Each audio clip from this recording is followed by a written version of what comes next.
10 million years ago, the waters of the eastern Pacific were boiling hot. Lava gushed from a fissure in the Earth's crust and formed the first islands of the archipelago that was later to be known as the Galápagos. This is where three tectonic plates collide, and the resulting volcanic hotspot here is still active. The plates shift about 7 centimeters each year, resulting in a chain of volcanic cones. The oldest ones have long since eroded and disappeared into the ocean. 8 to 9 months of the year, the islands are washed from the southeast by the cold Antarctic waters of the Humboldt Stream. And to the west of the archipelago, a huge vortex of Pacific water churns the permanently cold, deep currents up towards the surface. The cold water is rich in nutrients, supporting a huge amount of plankton. So this is a favorite spot for whale sharks who feed on these microorganisms. The abundance of plankton in the waters around the Galápagos forms the basis of a rich underwater ecosystem with enormous schools of fish.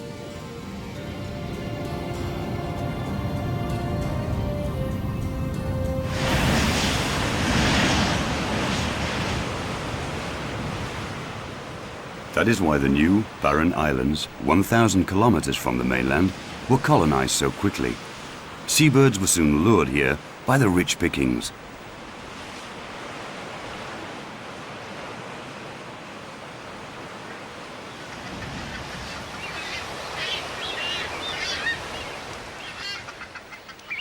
Some species, such as the masked booby, need no more than a rocky base for their nests.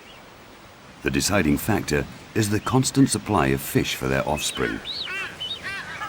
And there's no shortage of fish around these young islands. Such colonies are likely to have been the first large animal groups to arrive at the Galápagos.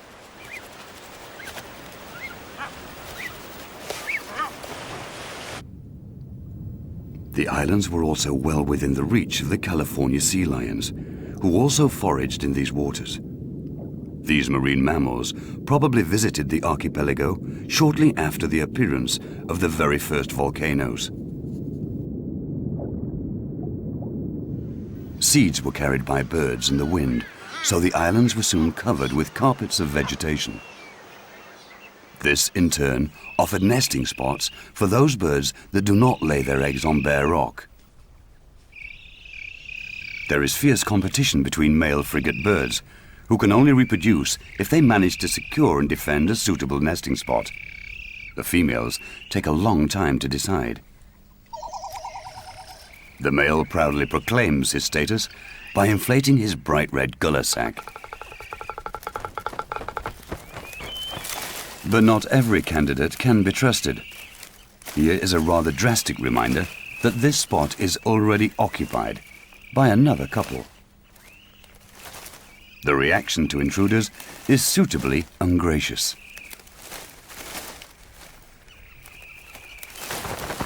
Frigate birds build small nesting platforms in the low shrubbery. They probably like to nest close together for safety reasons, although this leads to robbery and conflict between neighbors. As soon as a nest is left unguarded, building material is quickly stolen. And the spoils will certainly impress those at home. The nest platform is in constant need of repair and reinforcement, as it is meant to last for more than 6 months. The young develop particularly slowly. It takes all of 5 months before they learn to fly.